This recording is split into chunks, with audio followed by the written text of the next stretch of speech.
Hi mga beshies, good morning. Ito ang lakas ng snow ngayon. Tingnan nyo. Grabe kalakas ng snow ngayong umaga. Alas 7 ng umaga. Ewan ko kung anong oras to nag-start kasi pag gising ko ganito na yung status ng snow dito. So yung snow is yun ang namin ngayong umaga, state namin dito sa ngayon ang ito ngayon ang kondisyon ngayong umaga dito sa tinitirhan namin, sa lugar na tinitirhan namin. Sobrang lakas pa yung snow. O yan, o tingnan nyo ang grabing snow. Magtrabaho ako ngayon.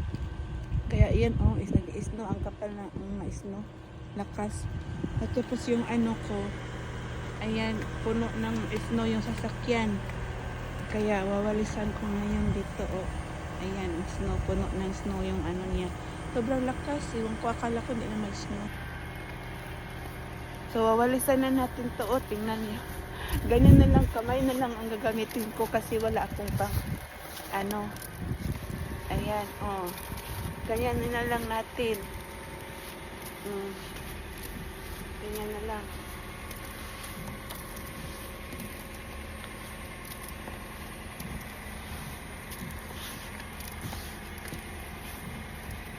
Ayan, ito pa ay. So ito pa yung snow niya sa harap ng sasakyan namin, kaya pinaandar ko na yung wiper para hindi siya mag-accumulate sa mga salamin. Kaya ayan, lakas pa rin.